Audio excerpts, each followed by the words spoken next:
meeting today to hear a very special update on it's item D1. It's pertaining to the East LA College and Southgate Education Master Plan. And so we're excited to be in the midst of a really fantastic education facility development. And certainly we want to make sure that even in these times of pandemic and challenge, and that everybody's fully aware of the activities and the education investment that we're making at the public level, and to make sure that the information flow is as good and open and transparent as possible. So, I know we're going to get a chance to introduce everybody who's part of the panel and then get into the presentation. But what I'd like to do is see if we can start off with a roll call. I believe we're going to the city of Southgate first for a roll call. Yes, and then, we will do the LA Community College District roll call. So Ms. Avalos. Thank you very much. Again, this is a special meeting of the Southgate City Council, joining a portion of the regular meeting of the LA Community College Board of Trustees meeting. It is a joint special meeting, and that is what is on our agenda. So Mayor Davila. Present. Vice Mayor Rios. Present. Councilmember Avalos. Present. Councilmember Hurtado. I'm here. Councilmember Diaz. Present. Interim City Manager Jeffers. Present. City Attorney Salinas. Present. And we will allow the LACCD district and their representatives to do roll call for their members. But I do want to read this into the record. At the invitation of the LA Community College District, LACCD, the City Council is attending the regular meeting of the LA Community College District as it relates to the agenda item posted below. For purposes of this meeting, the City Council is following the policies and procedures afforded public comment adopted by the LA Community College District that is applicable to its meetings, subject to the Ralph M. Brown Act. Written public comment or documentation must be submitted no later than 5 p.m. the day prior to the scheduled meeting. Please include the agenda item and meeting date in your correspondence. Correspondence received shall become part of the official record. If you're unable to submit written public comment and wish to address the Board of Trustees telephonically, please call the LA Community College District Board of Trustees office at 213-258-0615 for further assistance. And in compliance with Government Code Section 54957.5B, documents made available to the City Council after the posting of the agenda for the February 17, 2021 joint meeting that relates to an upcoming public session item will be made available at the City Clerk's office. If requesting, the agenda shall be made available in appropriate alternative formats to persons with disabilities as required by Section 202 of the Americans with Disability Act of 1990, 42 U.S.C. Section 12132. And the rules and regulations adopted in implementation thereof. The agenda shall include information regarding how, for whom, and when a request for disability-related modifications or accommodations, including auxiliary aids or services, may be made by a person with a disability who requires a modification or accommodation in order to participate in the public meeting. To make such request, please contact the Executive Secretary of the Board of Trustees at the number noted earlier, no later than 12 p.m. noon on the day prior to the meeting. Additionally, pursuant to Government Code Section 54952.3, disclosure for the compensation of the meeting attended by our Southgate City Council members is $650 monthly, regardless of the amount of meetings. At tonight's presentation, we do have a presentation by the East Los Angeles College of the Southgate Educational Center Master Plan. A copy of this document, noted as 2015 Southgate Educational Center Master Plan Supplemental Final Environmental Impact Report, can be found by clicking the link on the Southgate City Clerk's page website under agendas. And additionally, there is a copy that is registered here with the City of Southgate City Clerk's office. There's nothing further on this agenda. We'll turn it over to LACCD for their roll call. Thank you. Roll call for LACCD. Trustee Buelna. Present. Trustee Fong. Here. Trustee Henderson. Here. Trustee Hoffman. Here. Trustee Moreno. Here. Trustee Vela. Trustee Vela is in the attendee section, if we can pull him over. Okay, we will. Thank you. Here. Trustee Vettis. Present. And Student Trustee Geronimo. Present. Thank you. Okay, thank you. Next, we're going to start off with or proceed to the flag salute. Since they're our guest, I would love to ask Mayor Davila if you would lead us in the flag salute today. Thank you. Yeah, please put your hand over your heart. I'm gonna stand. Please stand if you can. Repeat after me. I pledge allegiance to the flag of the United States of America and to the republic for which it stands, one nation, under God, indivisible, with liberty and justice for all. Thank you. Thank you, Mayor. Thank I'm really excited to be able to pull this meeting together of our board in the city of Southgate. Before we do the approval of the business, I want to get a chance to have both the council members and the trustees introduce themselves really quickly. I want to let you know there's a couple of us on the board of LACCD who have lots of roots in the Southeast area. I will say for my part, I'm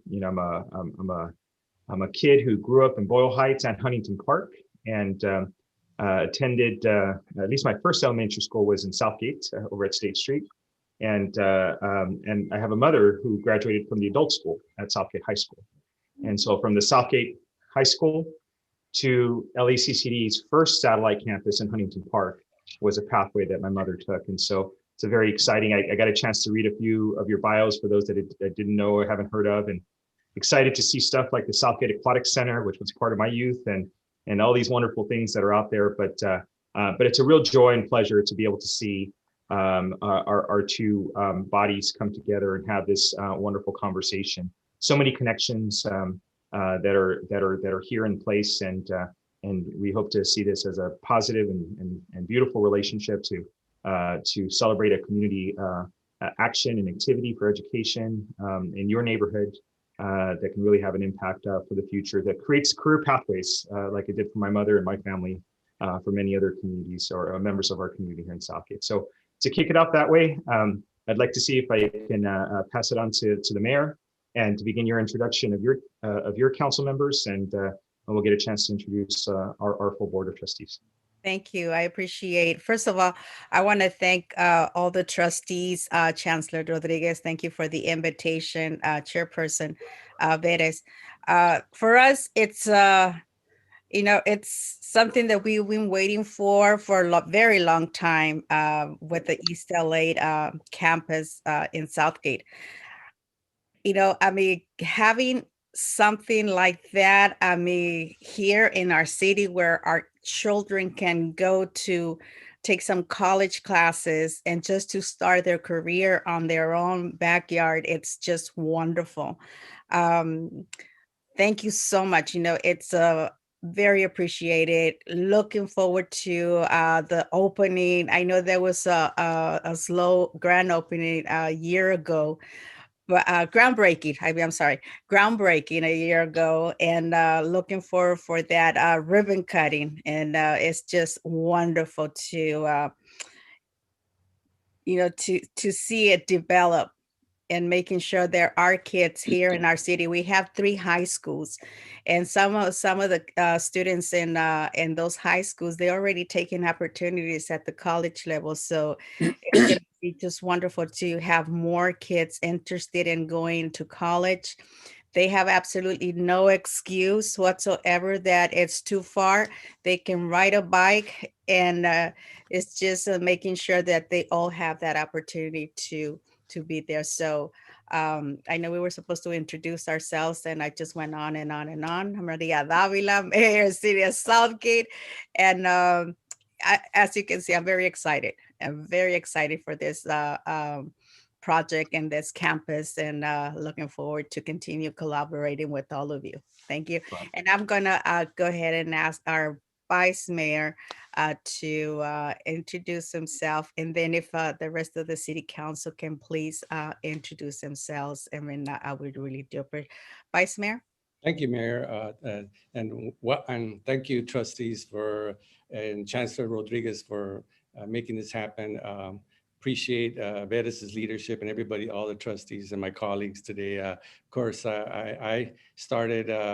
I remember teaching at Huntington Park site when it was when they first opened. It was Pac Bell, so that was a building there and on Seville and Saturn. Seville, Park. yes. We 93. That was in 93 when we opened up in the Southeast, and then in 97 we opened up at the Southgate campus. We outgrew that location, and hopefully pretty soon we'll be opening up in here across the street from where we're located. But yeah, like the mayor mentioned, the community's been waiting a long time. But having the presence of the satellite here campus, as a lot of more folks have gone to college and gotten better careers because of the presence of the college, and so we want to continue in the effort to move forward with the plans, because the community has been waiting a long time. So that's what I'll say.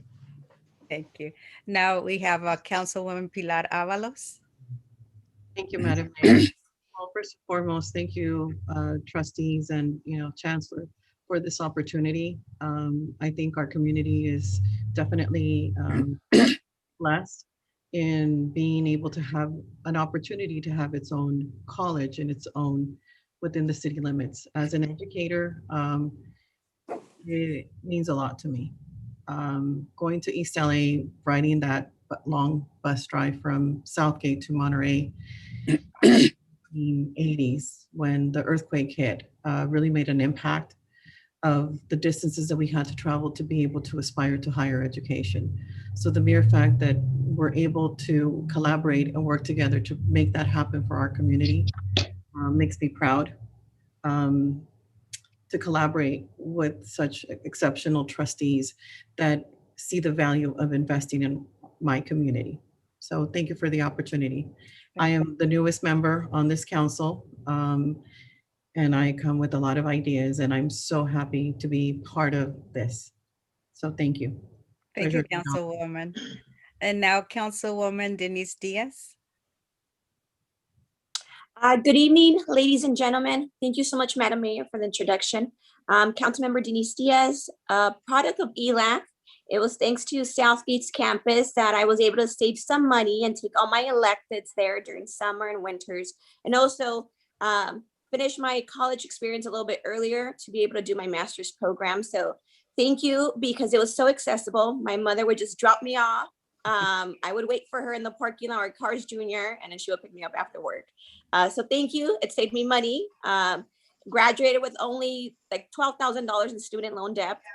Not much, but it was thanks to offering these courses in this community. And I know I'm one of many, many stories of this campus. Really eager, really excited. When I started telling the youth out there, I was like, there's a possibility, we're gonna have an amazing campus where there's an actual quad. There's nothing like sitting down in the quad, background music, having your books there and feeling like it's your own space and your sanctuary. And I see Trustee Bella, I commend the work. Hello.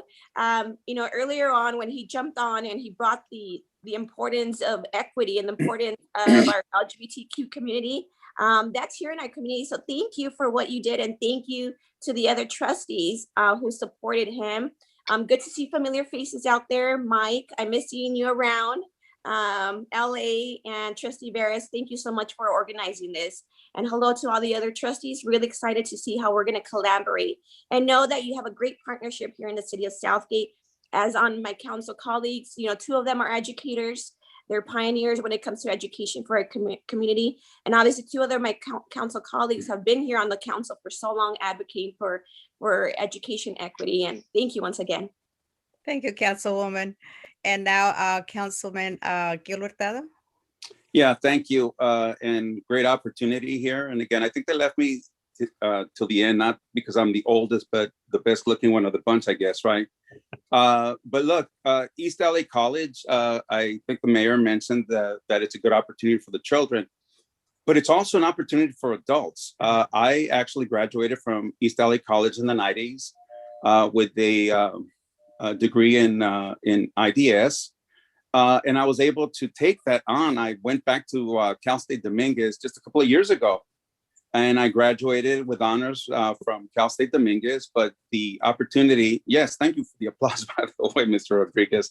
But East LA College gave me the opportunity to start that. It was a funny experience. I've said this many a time before. Going to Cal State Dominguez and graduating, all my fellow graduates were there with their parents and grandparents. I was there with my children and grandchildren, which is kind of a twist of the whole thing. But again, the opportunity to have East LA College here in our city to give the opportunity, not just to the youth, but to adults as well, you know, to improve their education and possibly get, you know, a degree later on. So again, welcome to our city. And again, I can't wait to move forward with this. So thank you so much. Okay. Well, Thank you. thank you, Council. And again, thank you to trustees and Chancellor. Looking forward to continue having this kind of collaboration. And also, we have wonderful staff that you can, you know, call them up and ask them many questions, especially when it comes down to building and everything that you guys are going to need. So looking forward to it. Let's keep this collaboration open. And back to you, Ms. Bettis. Okay, sounds good. So I also want to get a quick moment for the trustees to say hello and introduce themselves. We do have one newer member of the board. Most of us have been here for a little while, but let's kick it off with Vice President Bowman. Thank you, council members from Southgate. The investment in Southgate is one, I just want to say, overdue, you know, as a district, and Southgate is important to the region, and this campus should be an economic engine. So, you know, I'm proud to be at a time in the board that we're investing this much, and looking forward to eventually when we have enough students where there's going to be an expansion. But thank you for everything that you're doing, council members. Now we do a second vice president for the board, and that's Trustee Bella. Thank you, President Vettis.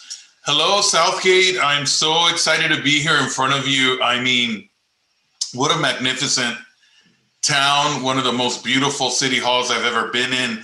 I was very fortunate to have covered briefly the beautiful city of Southgate when I worked at the county with the Board of Supervisors. And so I feel you are all an extension, familia. Really appreciate you all, really as, you know, people who have not only, you know, come to our courses at East LA College, but I mean, you know, work, live there, attend there. And really that's what's going to be needed to take this opportunity and make it so that we finally serve the community the way that they deserve to be served. So I'm really excited to be here. And yes, I, you know, can't wait. And as somebody said earlier, it's about time. And, you know, what I love about you all is that even though it's in the city of Southgate, you also think about your neighbors in Sila. And I love that about your leadership. I love that about the council in Southgate, that you think about, you know, Maywood, and you think about, you know, Huntington Park. And so it's just really exciting. So I'm happy to see all of you and, you know, continue this conversation. Excellent. Trustee Hoffman. Hi, thank you. And this is really great to have a joint board meeting. I can't think of a time when this has happened since I've been on the board for the last 5 years. So I'm grateful to have this opportunity. I was there for the groundbreaking. I'm not sure if I was board president at the time or if I was vice president, but I'm very excited to see this project get started and move along, and really looking forward to working with all of you. So excited to be here tonight as well. And although he rarely needs introduction, we're going to give him a moment here with Trustee Fong. Thank you so much, President Vettis, and so good to see everyone, and Southgate in the house. Great to see all my friends in the great city of Southgate, Mayor Davila, Vice Mayor Rios, Councilmember Diaz, Councilmember Avalos, and Councilmember Hurtado. And thank you for your partnership with the LA Community College District for so many years. The Chancellor and I actually had breakfast in the city of Southgate a few years ago, and we're talking about all the work that we wanted to do in the city of Southgate, the partnerships with the campus, with the Southeast communities, with LA River. And when we had the groundbreaking, as Trustee Hoffman referenced, Trustee Moreno, a number of our colleagues were there. That was an amazing moment to talk about what we're going to bring to the Southeast communities. And that's just a start. And with the River Arts Festival, the dual enrollment programs, the Southgate communities and Southeast communities, we're here for you. We're here to serve. And we look forward to building out our partnerships this year and the years to come. Thank you so much, President Vettis. Thank you, Trustee. Our newest board member, Trustee Henderson. Thank you, President Veras. Nichelle Henderson, newest member of the LACCD board. And although I was not a part of the initial planning and establishment of this collaboration, I'm so very pleased to be a part of the finalization of it and the continued partnership. It's great to have this joint meeting. You know, for me, everything is new and exciting and different. And welcome and thank you all so much. And I truly look forward to getting to know each of you as we work together moving forward. And thank you. I'm going to save Trustee Moreno for last because he has a special connection to this campus, but I did want to introduce our student trustee who was elected by the students of all 9 community college campuses. Trustee Geronimo. Hello, good evening, everyone. My name is Elias Geronimo, and I would like to thank you as public servant for serving the community, and especially Southgate, since it is one of the places where a lot of immigrants live there. And I'm one of those students who happen to go to adult school. As Mr. Hurtado said, that education is also for adult people. So as a teenager, you know, I happened to drop out of high school as well. But then I also, after that, I realized that that was the worst mistake of my life, dropping out of high school. So I decided to go back to school, and I went to an adult school and got my high school diploma, my GED. And with that, I was able to go to community college. And without community college, perhaps I wouldn't be getting my degree in natural sciences, mathematics, and biology as well. But thanks to community college, I'm trying to do something with my life here. And I'm sure that many other people there in that community are going through the same situation as mine. And they are also trying to get an education.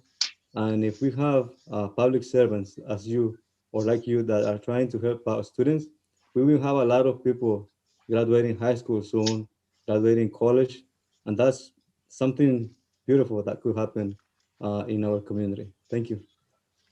Thank you, student trustee. And then finally, Trustee Moreno. Thank you, Steve. It was kind of an honor to be here at this stage of my career. It was my almost 30 years ago when I started to develop the idea of establishing a center in Southgate, or it was really in Huntington Park. And I was president of East LA College for 18 years and shepherded the entire development of the center, including purchasing the property and developing the temporary center, approving its architecture, approving its, and doing a lot of the work that is required to do in order to get the thing started. So it is a dream come true for me. I had hoped before I retired 10 years ago, it would already been underway, but things take a lot longer when you're not watching. And but it's really an honor to be here with you today in light of all the work I had undertaken those many years, and to see what my dream was to come true is beautiful. So thank you very much, and I'm honored to be with you today. Thank you, Trustee Moreno. Next, we're going to move to the approval of our agenda. I just want to know, President Vera, may I ask for a favor? Oh, yes, absolutely. I'm looking at my screen. Here you go. Okay, this Mayor. is Mayor Davila, who's speaking. Madam Mayor. Who's speaking?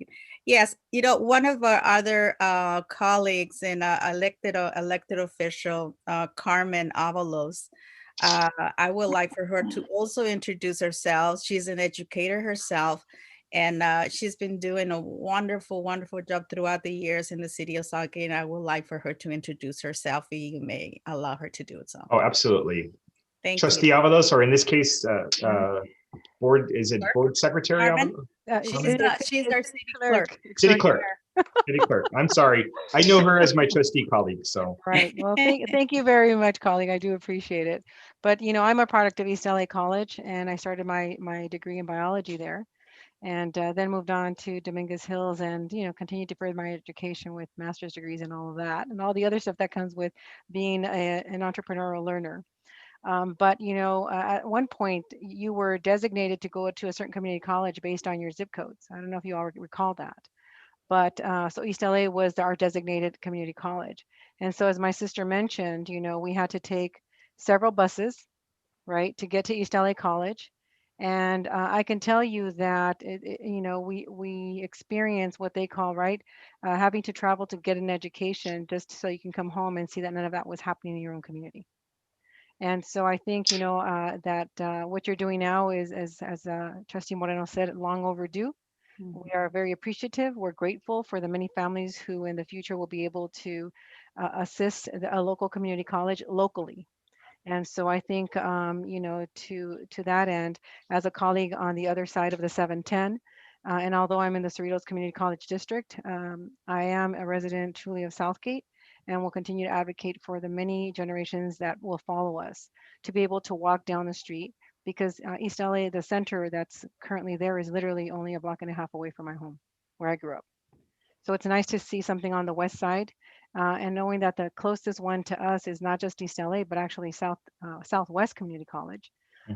And knowing, the dynamics that surround our communities of color, it's great to have something on both sides that will address both the LA area, which is the Watts area, the South LA area, as well as the Southeast area, because I think there needs to be a bridge there where we can all meet and continue to inspire and aspire to other things, greater things. So thank you for the opportunity to speak. Thank you, Maria, for allowing me to do that. As a colleague, and more importantly, as a resident, we're grateful for the opportunity to collaborate and make things better for many families to come. Thank you, Madam Clerk. Chancellor, I'm going to save your space, and if you can introduce the General Counsel, Mr. Jeffers, when we get to the item. But I wanted to move forward just to one. We're going to make a quick change on our actual published agenda. We're going to move reports from representatives of employee organizations. That's something that's normally on our agenda. We're going to move that after the presentation. If there's no objections from that, colleagues, we'll deem the approval of the agenda and order of business as approved. I did want to now go into the public comment portion of the meeting. For the record, before we begin the public comment, I want to state that neither the LECC Board of Trustees nor the City Council will be taking specific actions on item D, the East Los Angeles College and Southgate Education Center Master Plan. These are presentation informational items today. First, we're going to hear the presentation on the Southgate Master Plan, and then we're going to follow it with a very brief recess, and we will have item D2, which is the schematic design presentation for East LA College. That's the drainage and corporate center stormwater projects. I do want to note for the record that the First Amendment and the Brown Act, I think the city clerk read this disclosure, so I'm not going to repeat it in terms of the process here, but that this is the part of the agenda that allows the public to make a comment. We want to encourage any comments to focus to be focused on issues relevant to the conduct of public business rather than any private or unrelated matters. So I do not have anybody signed up through me, but I do want to check with either of the clerks if there is anybody who is signed up for public comments. Trustee Vettis, East LA students signed up for non-agenda items at the end of the meeting, yes. Although she has her hand raised now. Well, so unless it's a public agenda item.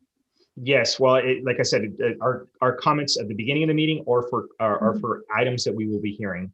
All other general comments we'll take at the end of the meeting.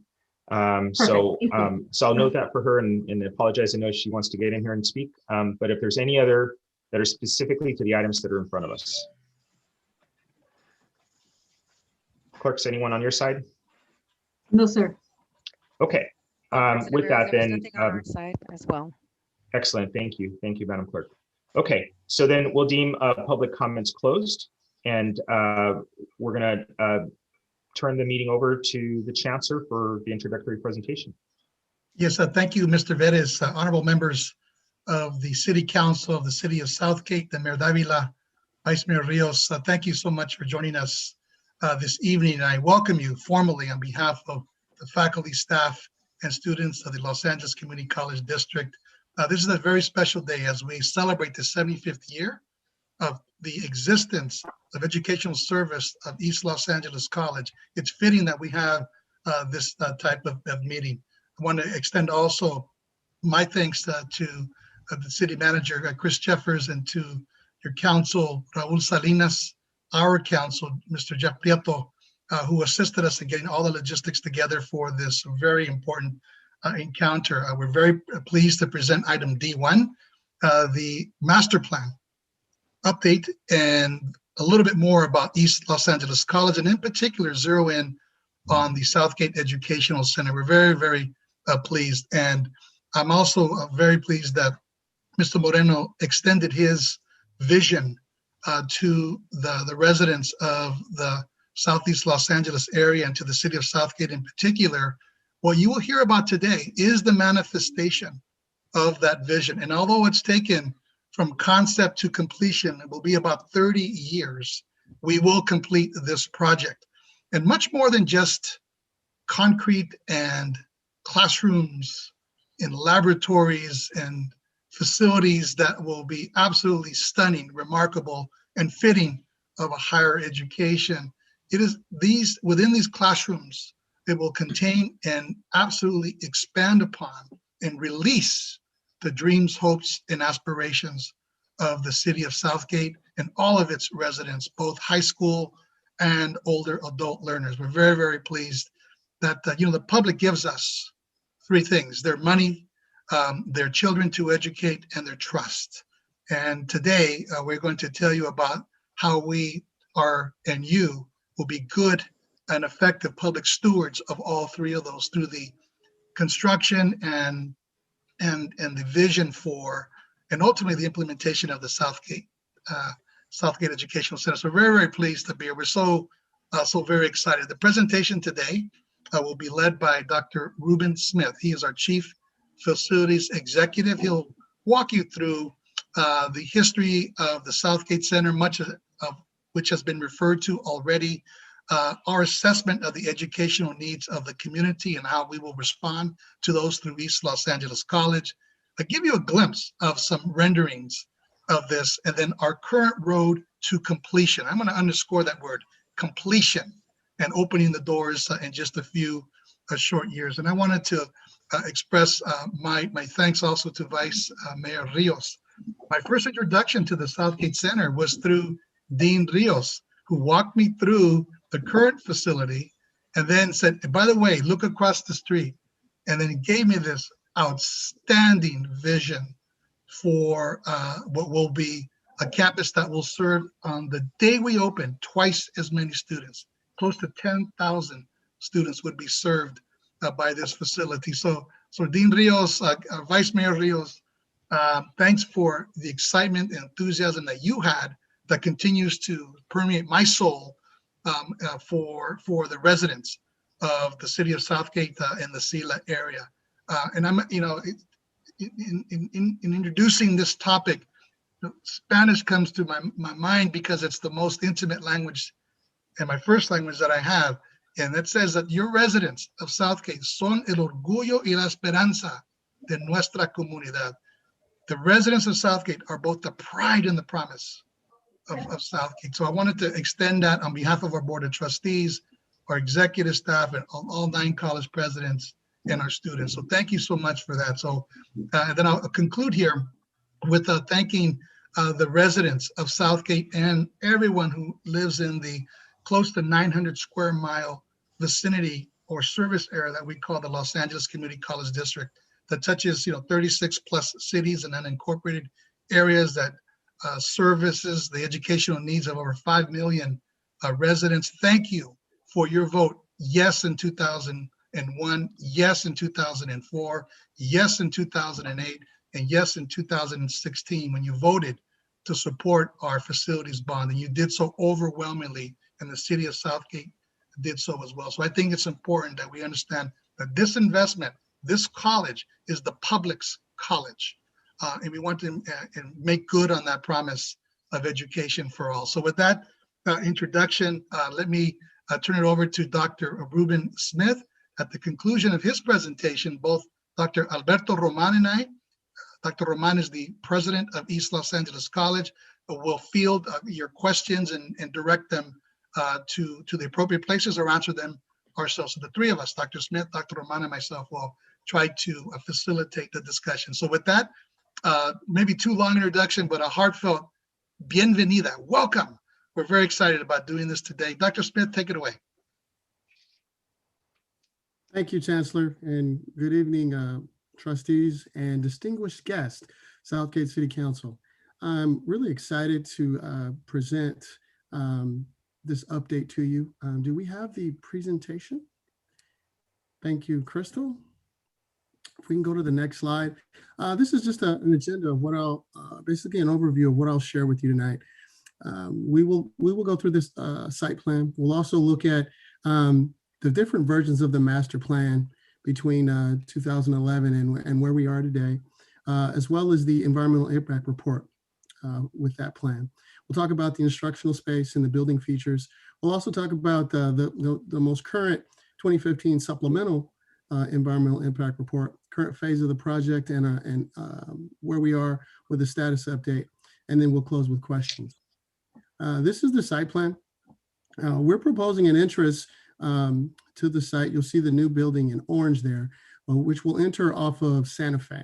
So, we'll have an entrance that will be from the northeast into the campus. The next slide, please. As alluded to earlier, our partnership to serve this historically underserved community dates back to 1993. And as you'll see in 97 is when, that's our current location where we have our education center now. But we've outgrown that. And, in 2009, the Firestone site was purchased for development for the new center.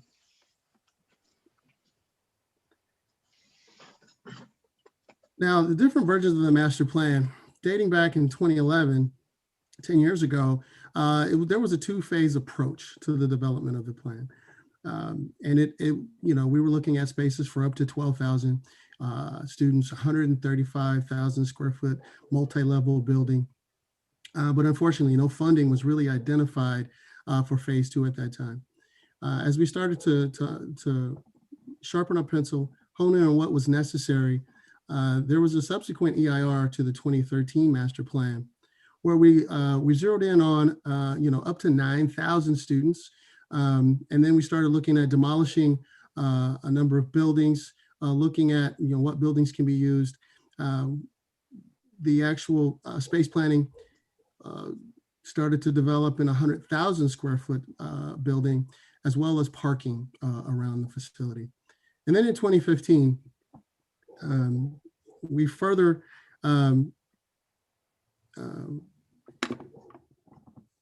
developed a plan that was more succinct to what our needs are based on our educational master plan and looking at the EIR again as a single phase development and demolishing buildings 1, 3, and 4. And then the facility again still stayed at about 100,000 square feet. And then that parking number came down to surface lot and then maybe some future spaces as well. How we justified the need for this new facility, there's definitely some space constraints, but as the Chancellor alluded to, we're at about 5,000 students today with the potential to grow to about 10,000. That growth is anywhere from 8 to 10,000 students for the new development, the new building. The existing space constraints, there's actually no labs, no wet labs in the current building. And there's also limited space for student services, which has a really big impact on students new to community college, new to the system, not having adequate space for the staff for student support has shown to be an impact, and student focus groups identify that, and that was shared with us. So, we looked at the efficiencies and, versus the educational programs and the building adaptability to ensure that, we were developing the right space opposed to fitting into an existing space is what we did in 1997. This is a rendering of the entrance. You can see that it's a multi-story building. We're looking at it from the northeast. You can see that the building is definitely very attractive. It is welcoming, and you can see that with the amount of windows there's activity. What we're looking at here is more of a synopsis, basically a cliff notes to what our planning is. So the current space has about 17 classrooms. You know, the growth will go to 32 classrooms. You can see that's an increase of 82%. The building square footage is 105,000 square feet for the 3-story building. But specifically, these 32 instructional spaces, there's 14 smart classrooms, and those are flexible classrooms with the technology of today for teaching. There's 5 wet labs. There's also 4 computer labs. We have a lecture hall. And, you know, one of the things that Councilwoman Diaz pointed out is open space for gathering, having a quad. So that is definitely a part of this programming effort. This is a list of those academic programs and an opportunity for us to provide better services, more academic programs for students in the community or for potential students, including the adult learner, and an opportunity for degree pathways, whether it's an associate's degree, certificate, or to matriculate to a 4-year institution. This is another rendering. I wanted to give you an opportunity to see what it looked like in the evening. Again, you will see that it's well lit, again, a welcoming environment, and you can see active learning. Activity is going on, and that is attractive to the communities. You want to be drawn and you want to be pulled in to the site, which is great.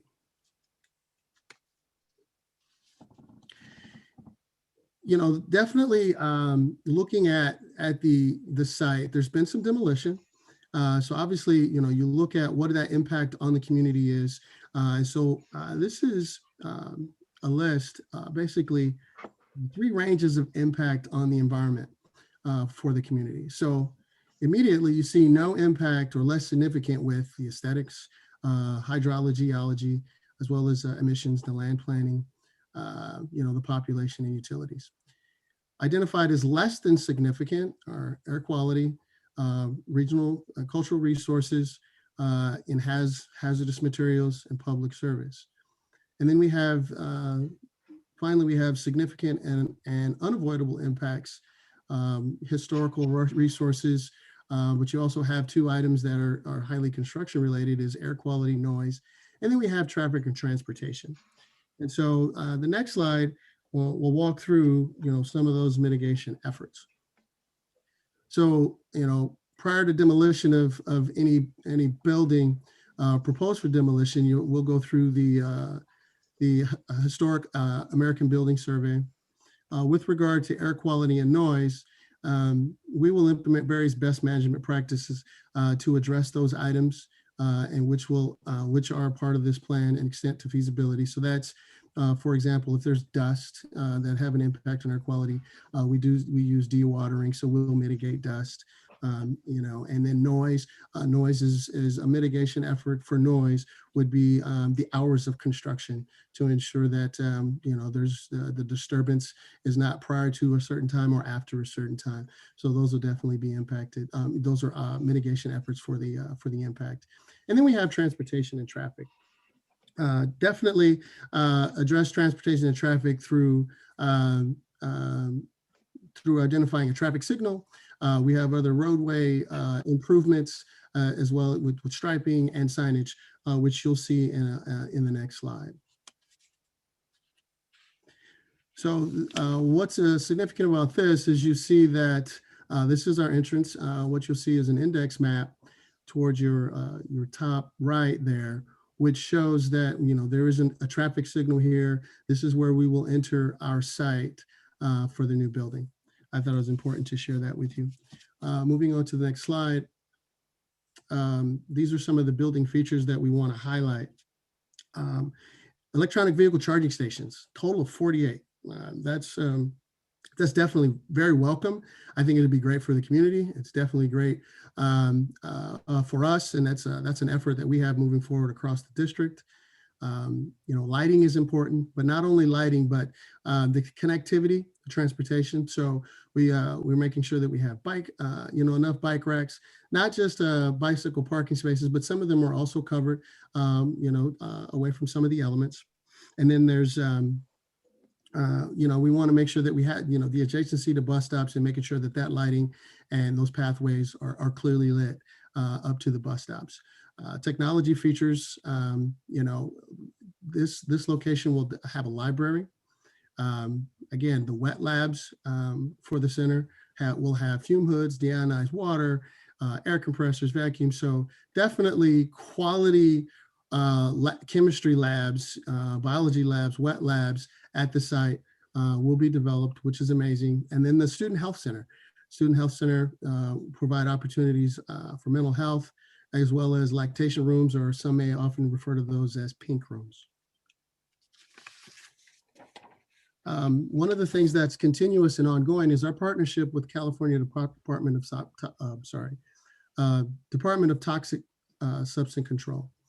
We do have site remediation. It has started and is ongoing. All workers wear PPE for their safety, and the remediation activities are conducted within a contaminated area to ensure that there's no impact to the community surrounding our facility.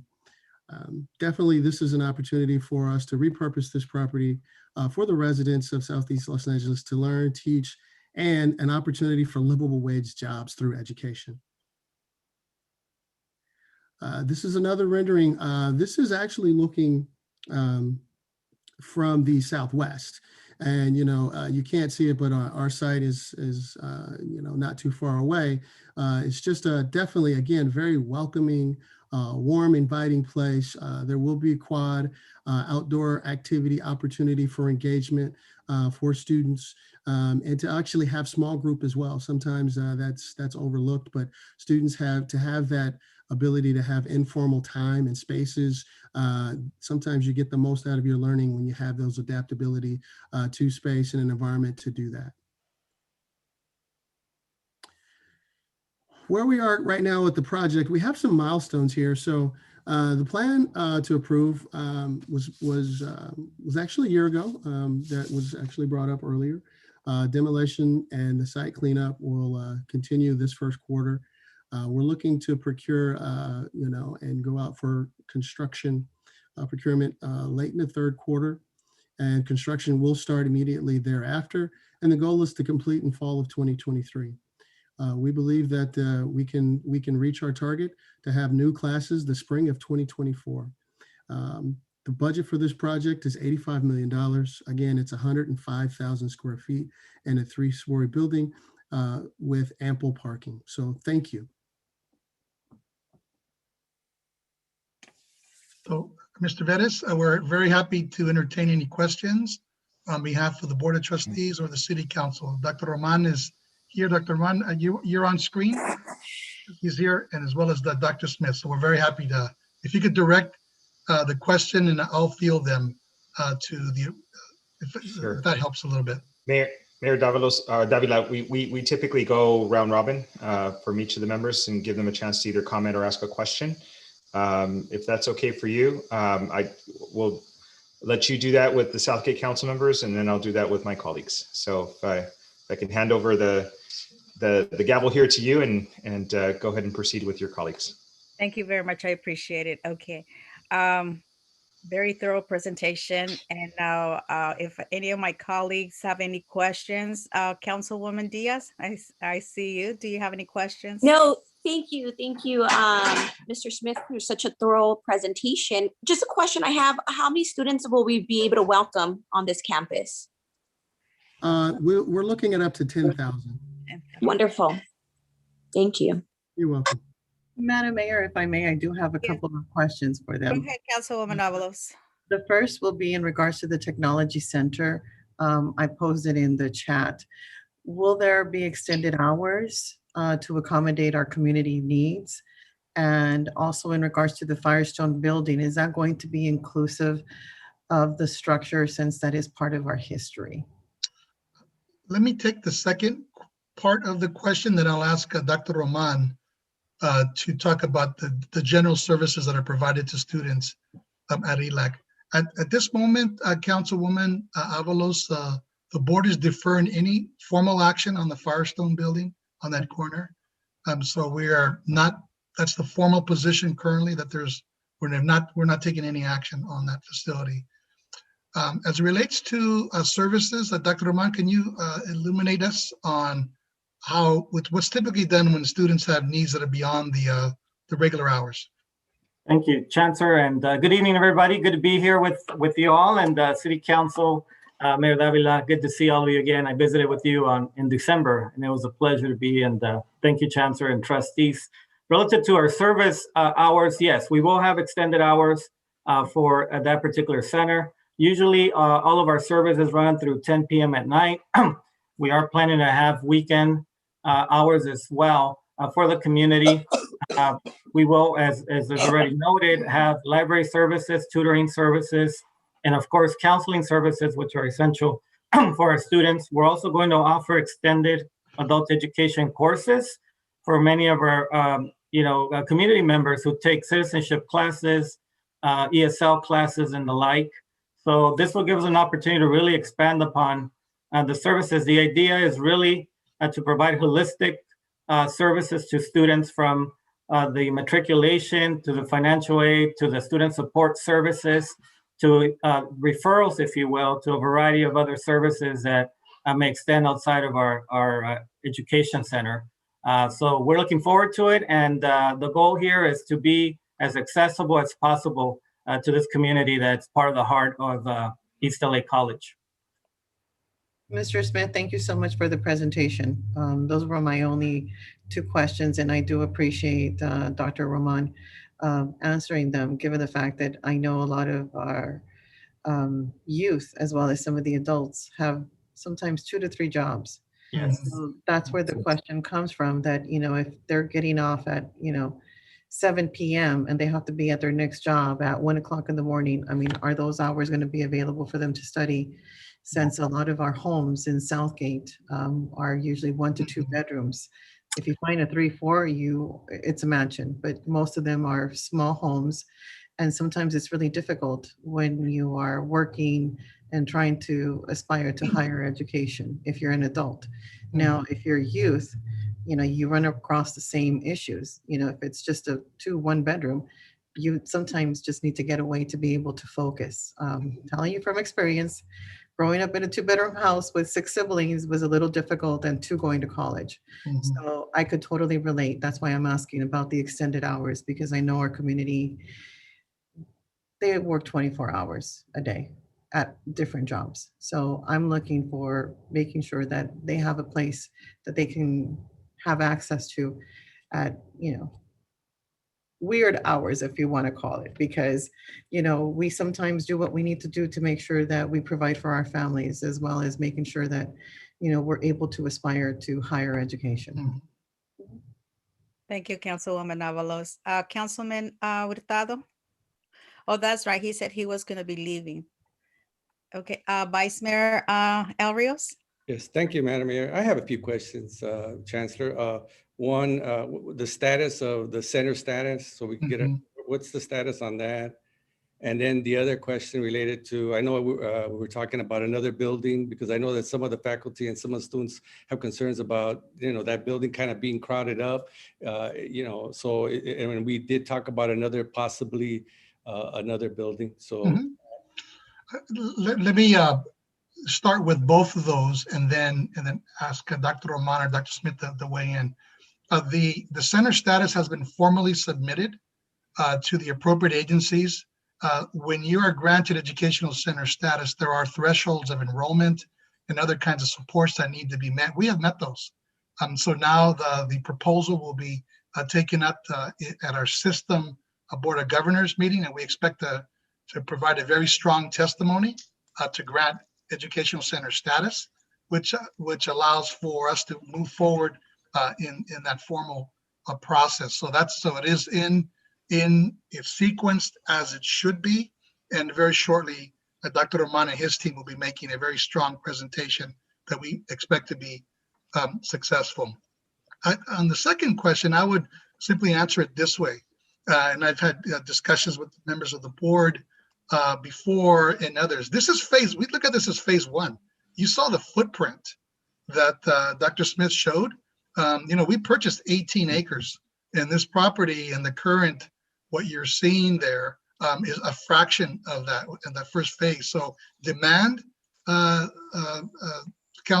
Mayor Rios, will ultimately dictate the pace at which we build the second phase or another building and whatnot. That's the current formula for our other facilities as well. If there is demand, we will do everything we can to build additional facilities. Our goal now is to fill up the facility. It's double. The day we open, it will serve twice as many students as we do today. We think that's a good goal and a good provision. And if that gets full, then that'll tell us that there's an increased demand, which we will have to respond to. So Dr. Roman, did I miss anything, or Dr. Smith? Chancellor, you captured beautifully the center status process. The only thing I'll add is we actually do have a date, I believe now well, not the exact date, but it's be the third week of March that we go before the Board of Governors. We'll get the exact date probably next week or so, but we expect a favorable response from the Board of Governors relative to our center status. And I think that would just continue to add more prominence and reaffirmation to the fact that this center is indeed one that's invaluable to this community. So just wanted to note that we go before the Board of Governors next month. And again, we're looking forward to hopefully providing very favorable news on the center status. Thank you. Thank you.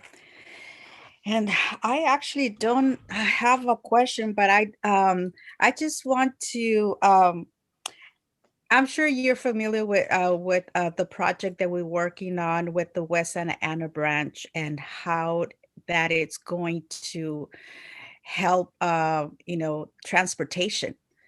And one of my questions, working with the West Santa Ana branch,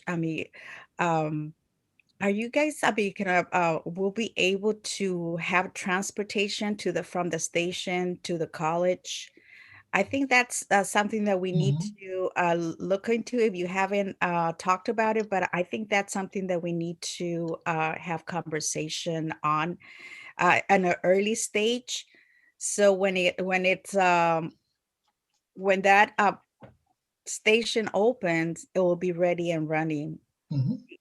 Yes, thank you, Mayor Davila. I'll ask Dr. Smith to weigh in, but that is part of our plans. You saw it as part of the projected design, and we may need some support from the City of Southgate for right-of-way and other other types of allowances, if you will, as public-to-public agency. So we'll be knocking on your door, and hopefully you receive a favorable response. I think but that is part of the plan, correct, Dr. Smith? Yes, we will definitely do an assessment. What we typically will go through is we will, surveys, questionnaires, and to see what the opportunities are, and then to see what that travel would be, and then we can provide a recommendation from there based on what times of operation, how many students, what that needs to look like. So we'll definitely work with you moving forward as we develop that assessment and what those plans will need to look like.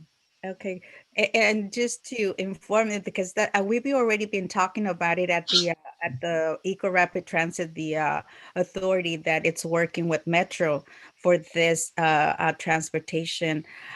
We already started talking about, how we can work together and see how we can basically just collaborate and make it easier instead of just having, banging heads against each other. But I think it's a great opportunity.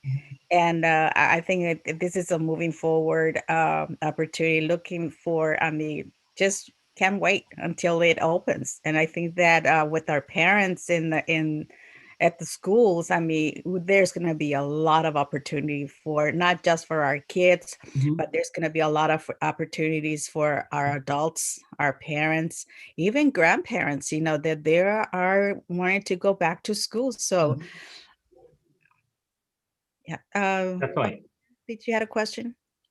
Yeah, Madam Mayor, I just wanted to add that, the current facility that we're leasing, I've have been speaking with a lot of leaders in our community and stakeholders, and the big issue with homelessness and student housing. I mean, we should give that some consideration and think about the possibility of, since we do have affordable housing adjacent to that facility, that's something that maybe through partnerships with other governmental entities, we can make it happen.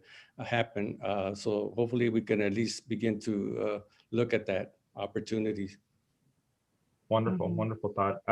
Mayor David, I did want to mention that virtually all of our campuses are connected to public transit in some way. Some of them stations are right on the campus. We work really closely with Metro in terms of, working out land issues. The Southgate facility actually is probably similar to the Gold Line for East LA, where it's not next door or it's not on the campus, but it's close by. So some of the, it's something that's very important to us. We work closely with Metro. We've on a legislative side have worked really closely to try to develop student transit passes to make access easy. We're going to continue that work, and certainly all the work you're doing for the Santa Ana branch is really fantastic for that community and really connects the dots together very well. So that's extremely exciting. So I think we got all the Southgate members. I wanted to jump over to the trustees and for their questions. So let me kick it off to Trustee Vela. Any questions or comments? Not so much questions. I think, first of all, just great presentation from our CFE, Dr. Ruben Smith. I did want to mention, that and add that we will be, under my leadership for the last 3 years, we have advocates that have been attending Metro meetings, obviously now remotely, in order to discuss all of these various partnerships and capital projects that can coincide. I must say that, we will also involve our communities in order to lend that support. So we would love to have you there supporting our efforts. President Vettis just mentioned the Metro Pass, and also, again, we will have folks. I know Trustee Fong, who's now the chair of the Public Affairs and Legislative Committee, has done an excellent job in taking that even further with our advocates and communicating with Metro. So we'd love to have you all there participating, our students, as well as the students that are in your community and around the campus, to advocate for some of the integration that we're currently doing with Metro. So I just wanted to mention that briefly. And, and separate and aside, I, want to thank Dr. Ruben Smith, the Chancellor, as well as President Vettis, because we are, extending our outreach efforts, and that's, what this meeting is about tonight. So I see so much enthusiasm from you all. I'm very excited that Chris Jeffers is with you. I've worked with Chris in the past when he was city manager in Monterey Park. So I know you're in good hands. Again, just that outreach component. I think I've talked to the president now a couple of times as well, President Roman, about outreaching into the comunidad. So this is just part of it. And, again, thank you for not only your questions, but being so involved. Thank you. Thank you, Trustee. Let's jump over to Trustee Hoffman.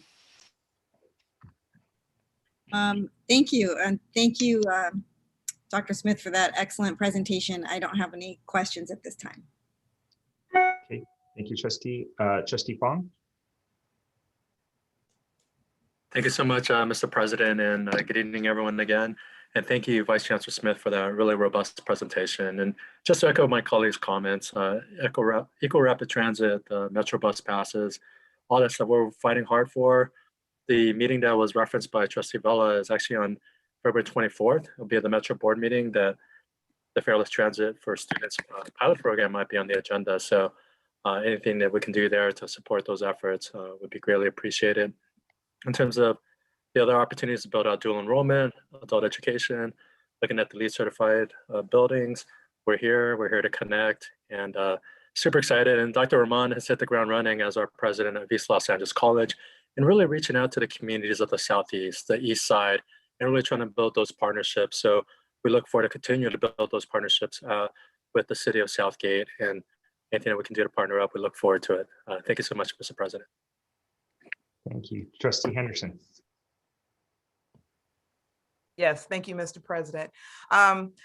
Thank you again for that really detailed presentation, Dr. Smith. My question is regarding, we've been talking quite a bit about community and how this particular location, it's beautiful. The plan is beautiful. And how this is a kind of sort of will become sort of a cornerstone. With the charging stations that will be on campus, will they be available to the public during and after hours? Because if we're going to have extended hours for extended ed and tutoring and all of these programs, is there a chance that we'll be doing that? That's an excellent question. I appreciate that, Trustee Henderson. Typically, what I've seen and negotiated at other districts with the charging stations is they're dedicated to the college and the students for a certain period of time. And then, based on the usage and where we see maybe around 6, 7 o'clock, there's an opportunity to open up and allow those charging stations to be used by the community. We can do that between certain hours. And, that's something that Dr. Rahman would work with his team and they can negotiate what that would be. There's opportunities there to generate revenue, for ongoing use. So those are things that we would recommend, but there's definitely an opportunity to use them 24 hours. That to me, that's the best. But we want to make sure that they're dedicated to the students who have the electric vehicles, as well as the faculty and the staff that are there, because we want to make sure that they can get home if they don't have a full charge. But I appreciate the question. Thank you. You're welcome. Thank you, Trustee Walnut.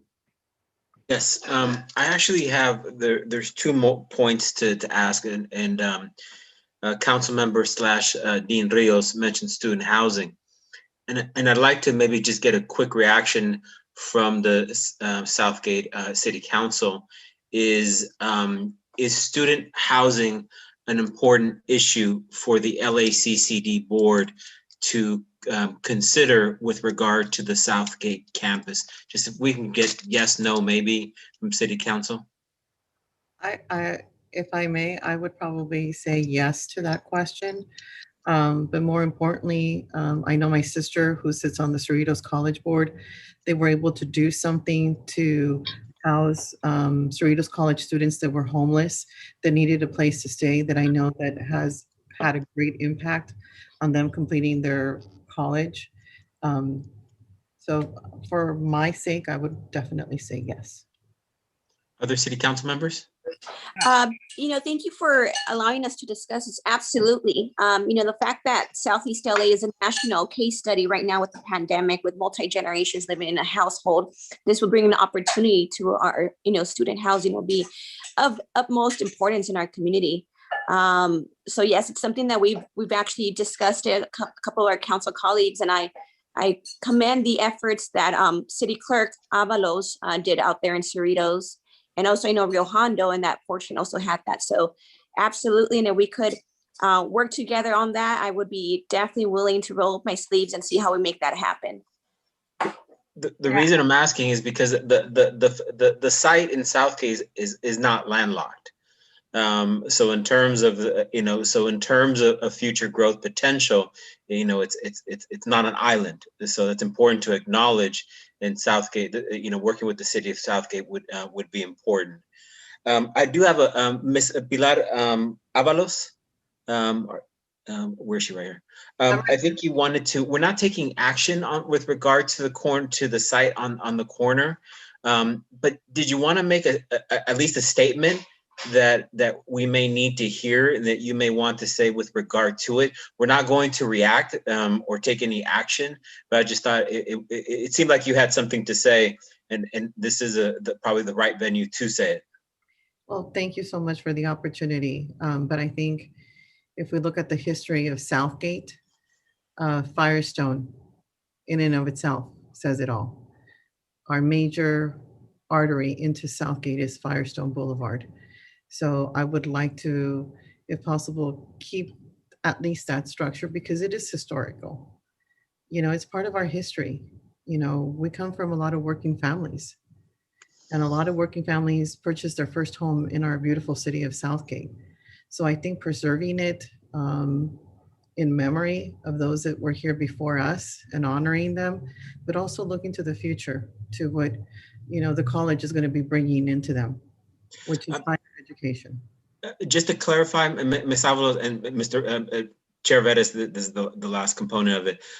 When you say preserving it, I'm assuming you would be open to LACCD working with the city of Southgate on something that makes sense there, that meets the spirit of the nature of preservation and history in the area.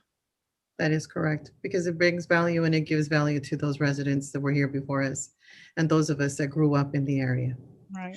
Thank you. And it's actually a part of history, if I can say. I mean, the Firestone site, how many jobs they created there, and for how many years. Unfortunately, it had to close.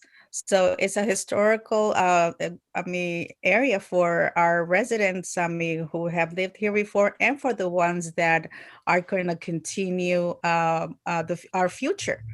So that's a historical site for us. So that's definitely something that we want to make sure that it stays there, because every time we see it, it's part of our history here in Southgate.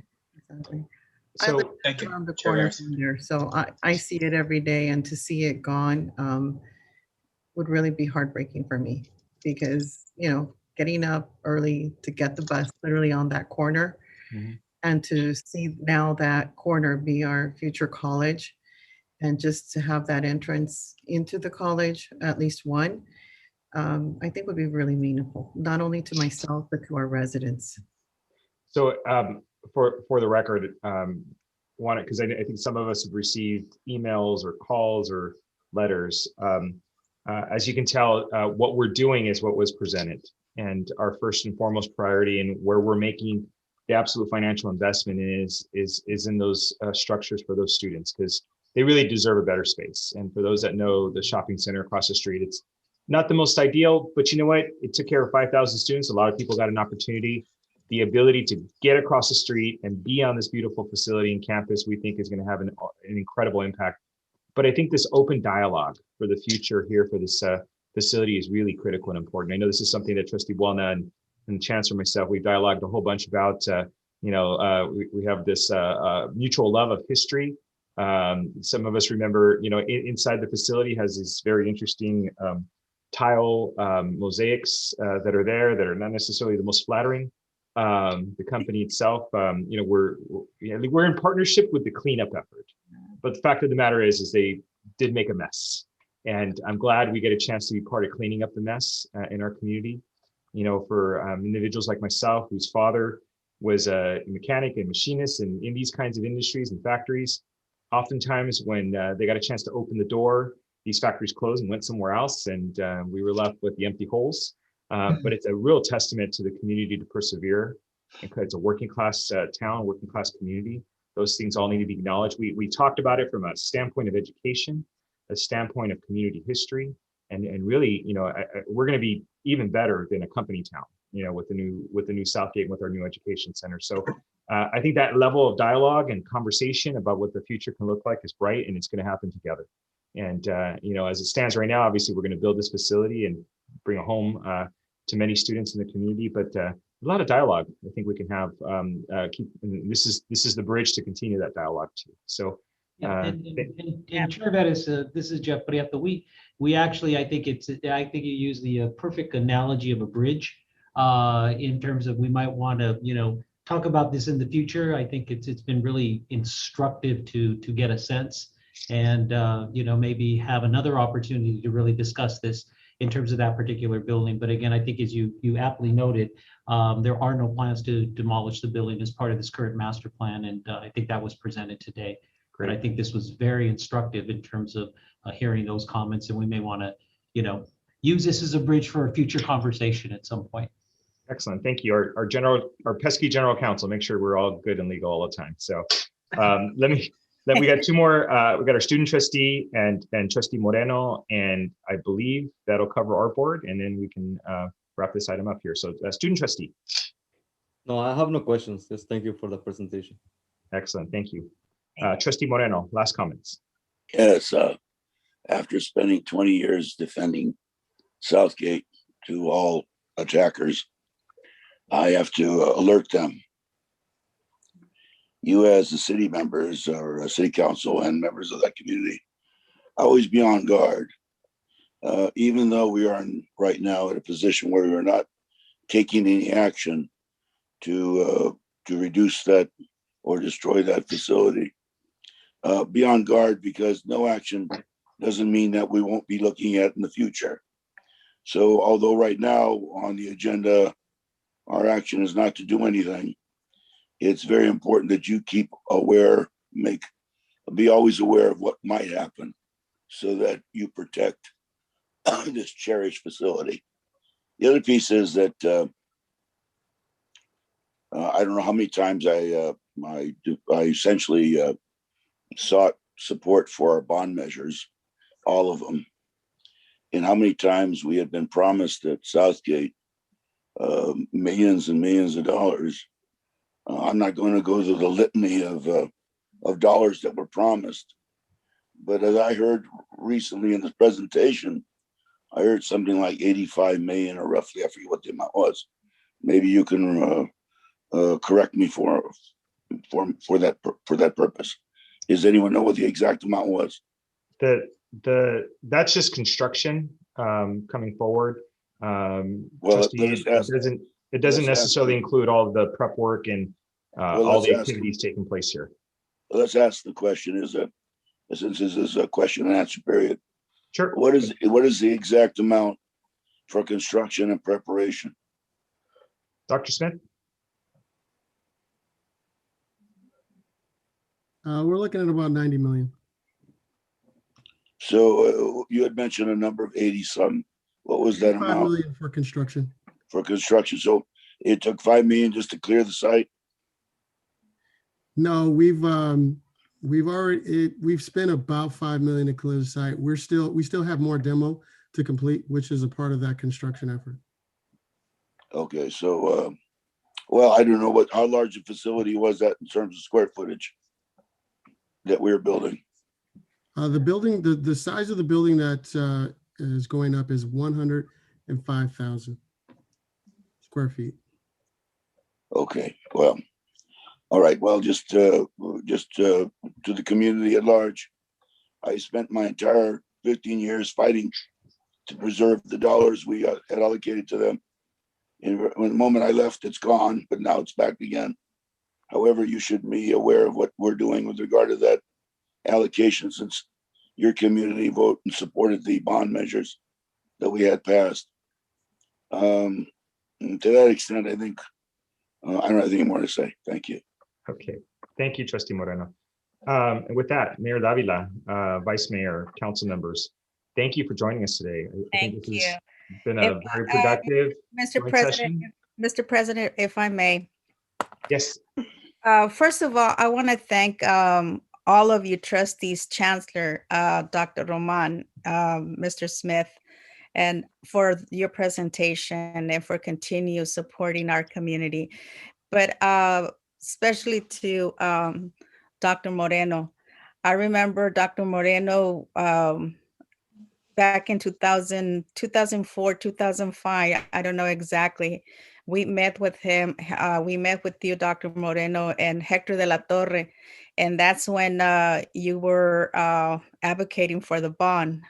And I think that was one of the bonds. And you talked about the East LA College campus here in Southgate. And I still remember that day that we met at IHOP. I remember that. It was a Saturday. And ever since, I mean, that day, I always, had that in back of my head that we were getting a campus larger where we can, a large campus where we can actually have our kids, our parents, just taking care of our residents here in Southgate. So I want to thank you for that, for continuing advocating for the college. And Mr. President, thank you so much. I appreciate you and considering us to have this kind of talk, and hopefully that in the near future, once it starts advancing, we can continue doing this kind of conversations. I would appreciate that. And thank Absolutely. you to the trustees, to my colleagues. Thank you so much for being part of this. And I think that collaboration, it's key. And I think that's something that we definitely need to continue doing. Chancellor, thank you. And I don't want to leave out my city attorney, because when he turns off his mic, it's because we're at the point that he's gonna have to step in to solve that. And I want to thank him, and to our interim city manager. Thank you so much. Especially to you, to the student, the student trustee. Keep doing the job that you're doing, because I think that kids like you, and I call you kids because you could be my son. So keep doing the hard work, and keep advocating for those students that need the extra help. So thank you. Excellent. Thank you, Madam Mayor. And we're definitely going to keep this line of communication open in the coming months through construction, and most definitely after. Okay, thank you. Thank you, council members. Thank you all. Thank you. Raul. Thank you, everyone. All right, good night. Good night. Okay, trustees, we have one item. If it's okay with all of you, we'll proceed with our second item. It should be a relatively quick presentation, and we can get you all to dinner time. So second item. Actually, let me jump back to the item that we pushed back, which was reports from representatives of employee organizations. Are there any reports from our representative organizations? Please raise your hand if you'd like to be moved over to the panelist section. Resource table. We have Daniel. And for those that are following, we're gonna do the reports from the employee organizations. We will do item D2. We will take comments on items not on the agenda, and then we'll be able to adjourn.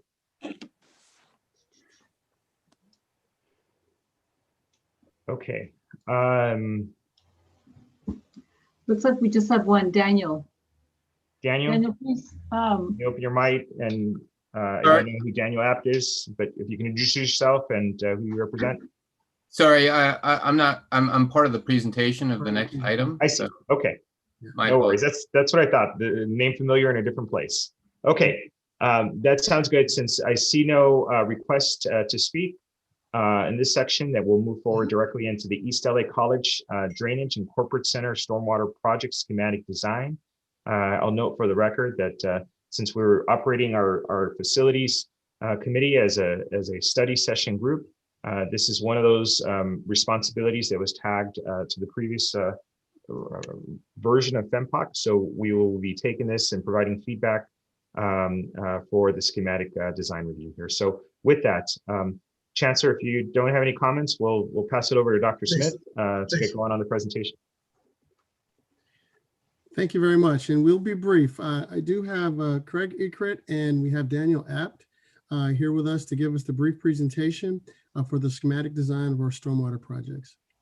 Craig and Daniel?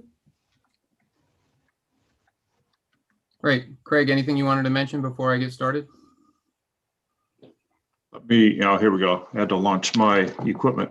No, Daniel, I just very briefly, we have gone through a significant pre-programming and now planning effort to get these two projects moving forward. As an urban campus, two urban settings, this is a little different than some other stormwater installations on other campuses with sort of more horizontal area to work with. So it's been an interesting jigsaw puzzle, and we appreciate the board taking the time to look at this. So please go ahead, Daniel. Great, thank you. And good evening, and thank you to the LACCD Board of Trustees, Chancellor Rodriguez, President Roman, and Chief Facilities Executive Smith for for having us here to present the East LA College Sustainable Stormwater Projects. My name is Daniel Apt. I'm president of Olanu and the district stormwater consultant.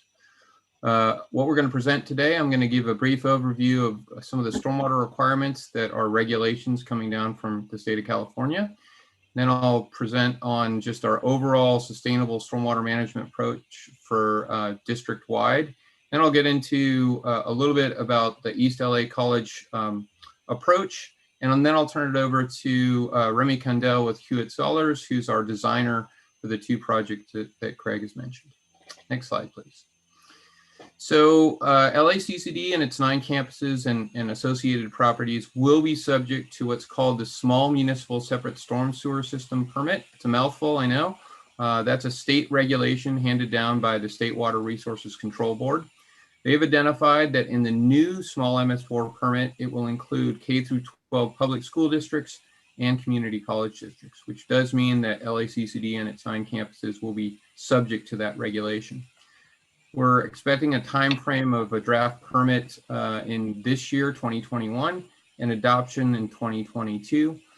Those requirements will require the district and the campuses to implement non-structural requirements that include maintenance provisions, public education, and inspections related to stormwater, and then structural stormwater system requirements. And those are to comply with the post-construction requirements, which are new and redevelopment, so new facilities, new buildings, compliance with what are called total maximum daily loads, and those are impairments to downstream water bodies, and then preventing trash from discharging from our campuses. Next slide, please. So we spent the past few years developing a comprehensive sustainable stormwater management approach for the district and the 9 campuses. This includes committing over $100 million investment into stormwater management. That encompasses a total of about 59 projects to date for structural stormwater management. Of those 59, we've programmed and developed concept designs for 55 of those projects, and we currently have 21 of those projects in design. These include projects that include underground infiltration systems, deep dry wells, tanks for stormwater capture and use for such things as irrigation, and what's called biofiltration. Next slide, please.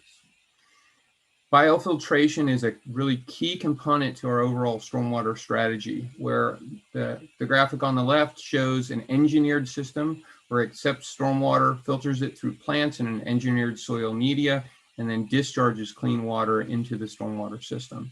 You can see we have a rendering here at the ELAC Transit Center. And it's important, these biofiltration systems, because not only do they provide a stormwater management benefit, but they provide other multiple benefits that include aesthetics, reduction in the heat island effect, as well as an educational opportunity to our college community where we're planning for all stormwater projects to integrate interpretive signage that explains what the systems are and how they function. We plan to put those signs in place in English, Spanish, and in Braille. Next slide, please. So we have developed a comprehensive sustainable stormwater approach for the East Los Angeles campus, and that includes essentially 4 drainage areas. In the pink on the left, we have the west drainage area. We have already an existing underground infiltration system that captures and infiltrates water in that area. In the green in the center, we're planning to implement a comprehensive set of stormwater capture and use systems for irrigation and biofiltration. In the yellow, we have our east drainage area. You're going to hear a little bit more about that from Mr. Condell in just a moment with biofiltration systems.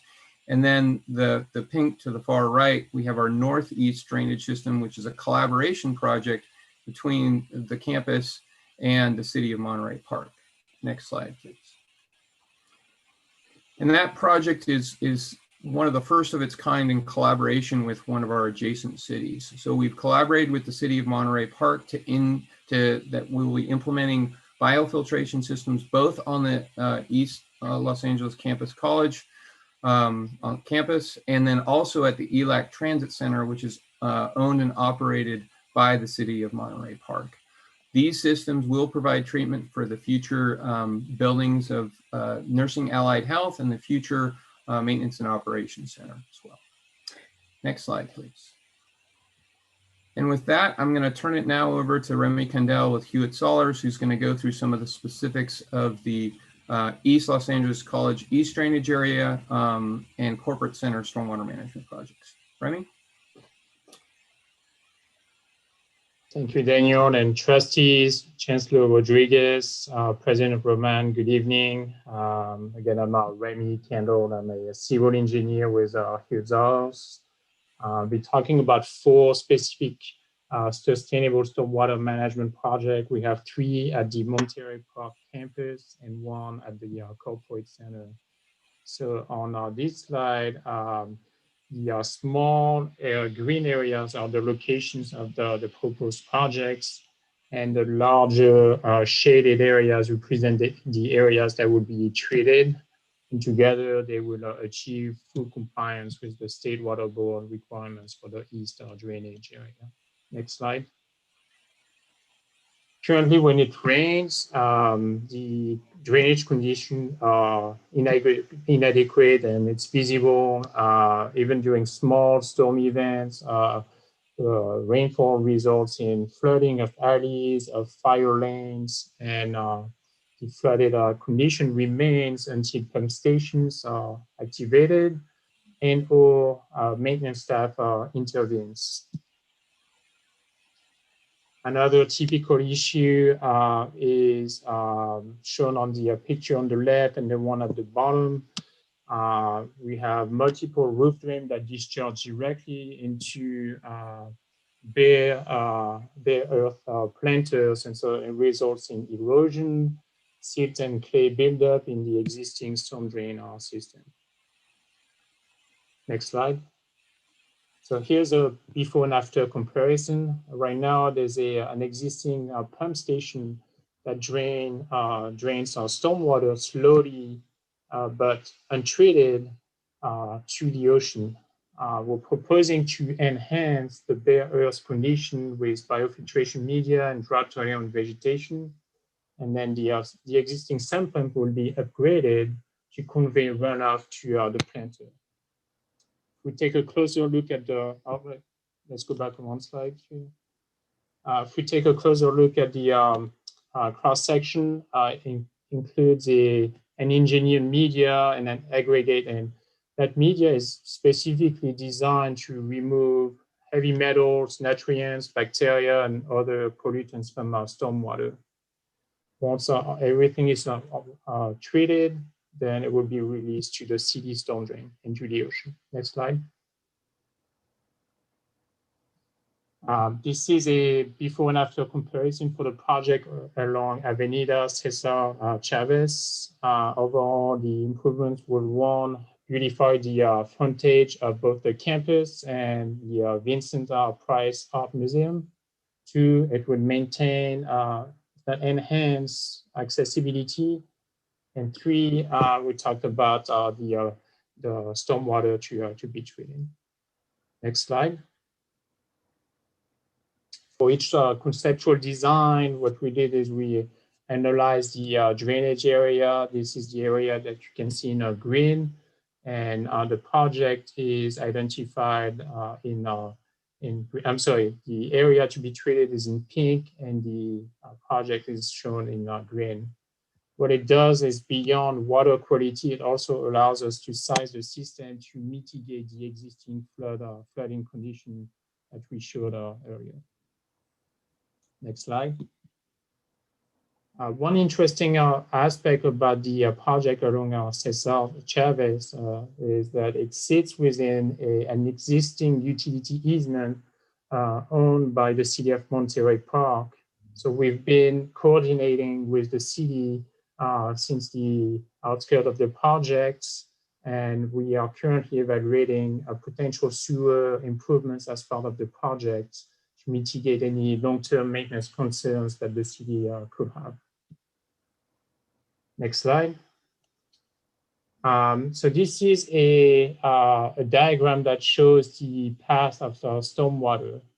The project along Cesar Chavez is really an innovative, it uses an innovative design of capture and use. It's consistent with the county's public health regulation. If you look at the diagram from left to right, the high flows are bypassed and discharged directly to the city storm drain. There's no flooding on site. The low flows will travel to a pre-treatment system where trash, debris, sediment are captured, and that pre-treated water that falls in an underground detention chamber. And then we have a sump pump that slowly pumps water into the biofiltration system where the water is actually bio-treated.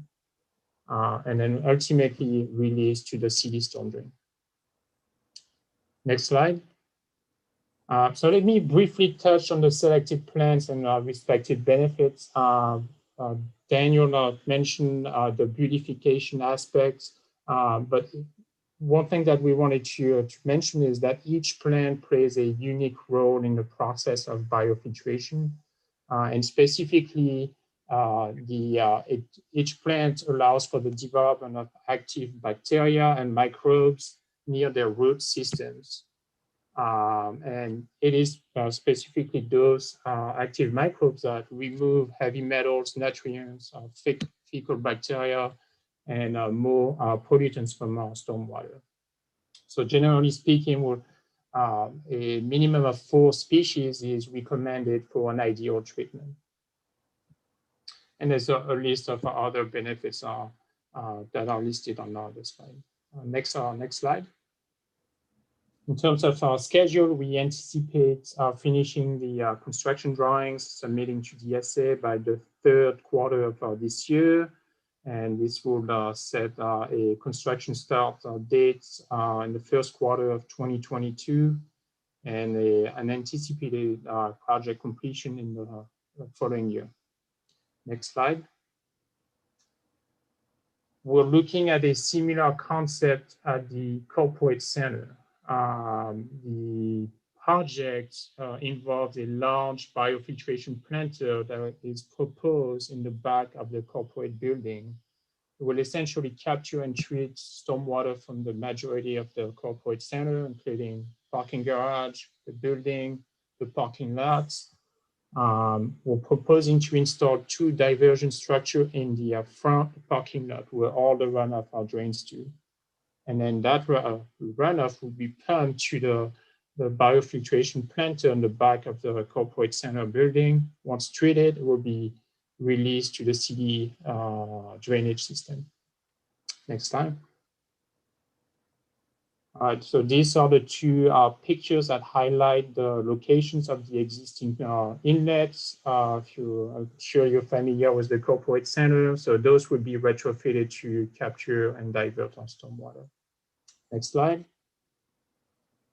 And then beyond the treatment of stormwater flows, the goal of the project would also to be enhance the vegetation in the back patio and beautify the area for the building.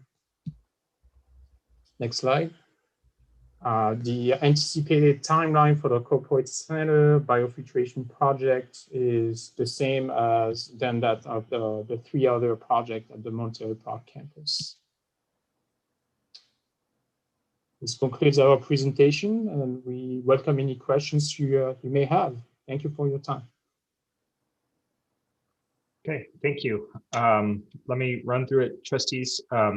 Questions or comments, and the team is here to respond along with Dr. Smith, the Chancellor, and President Roman. So let me kick it off with Trustee Wellman.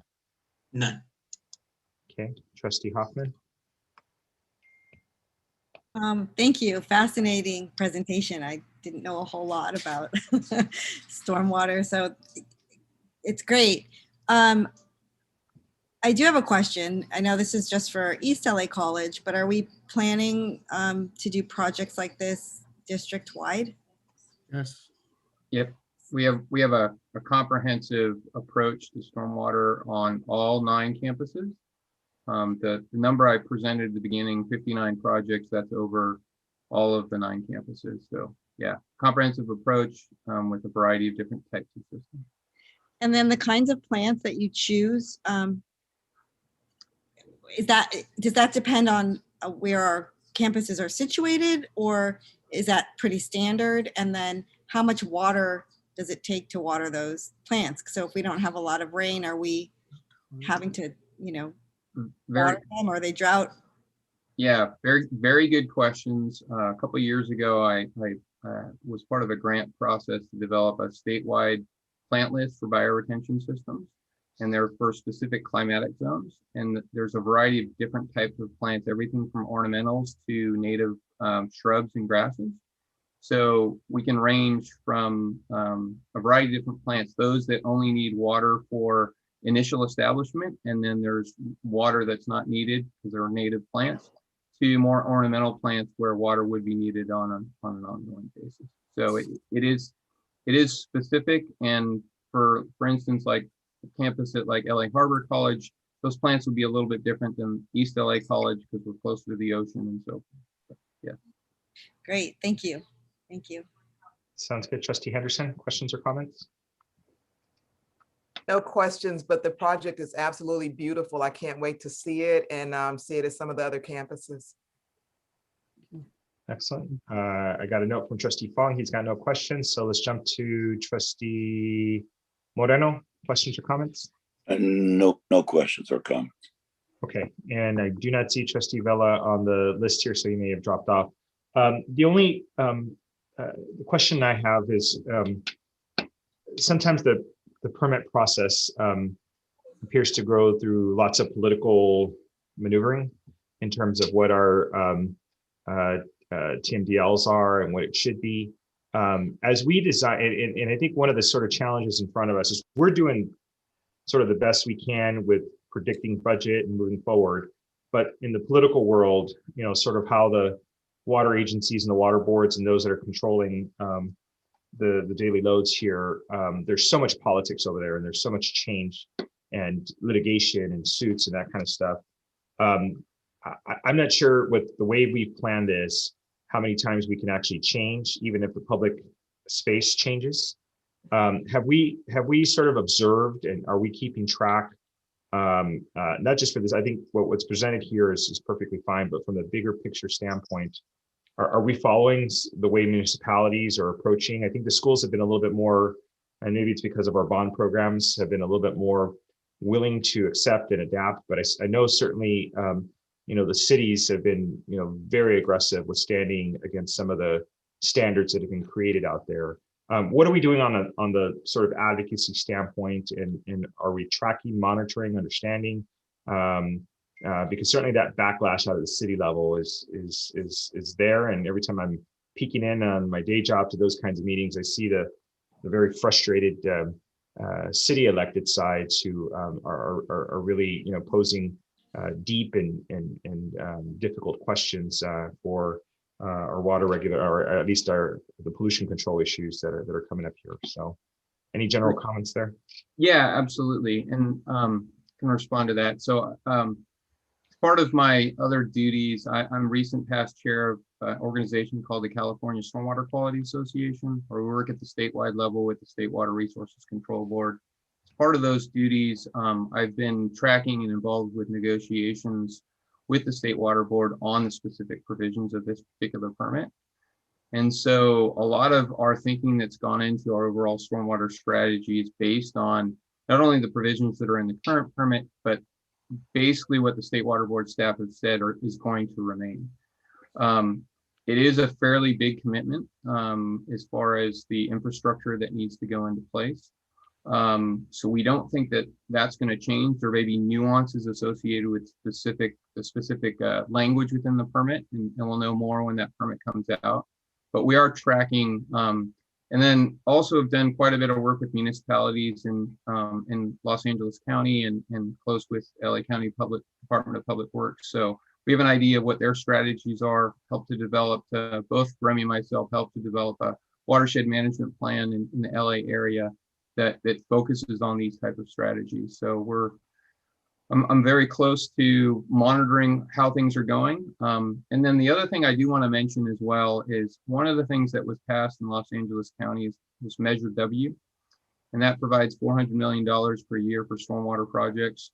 we've actually submitted an application for the Northeast Stormwater Project for those funds to augment the funds that the district is and the bill that LCCD and the bond is providing. So we're trying to be smart with the dollars, and we're going to be looking to do that across the district. So that was kind of a long answer to your question, but we are tracking what's going on at the state level, at the local level with LA County. So. Okay, appreciate that. Okay, sounds good. So colleagues, I think everybody's had a chance to make a comment or offer a question. This is an item that I believe we're going to receive, correct, Chancellor?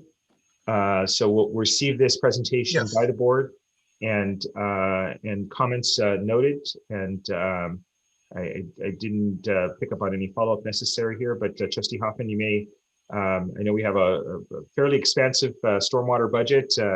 And so if I think it's been presented in some past committee, but if she's curious, I think we can get that presentation to her so she can know actually how much money is being spent all across 9 campuses.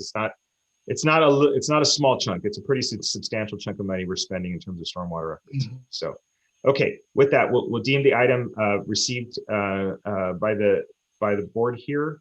And let's see, let me jump to the next item here. I will note I have no announcements or indications of future proposed actions. Are there any trustees that do? Seeing none, we'll close that section and then move to the public comment. And I believe we had one, and I apologize for the student. I think I still see ELAC student number 1. So this is the moment in the meeting we'll provide for general comments to the Board of Trustees.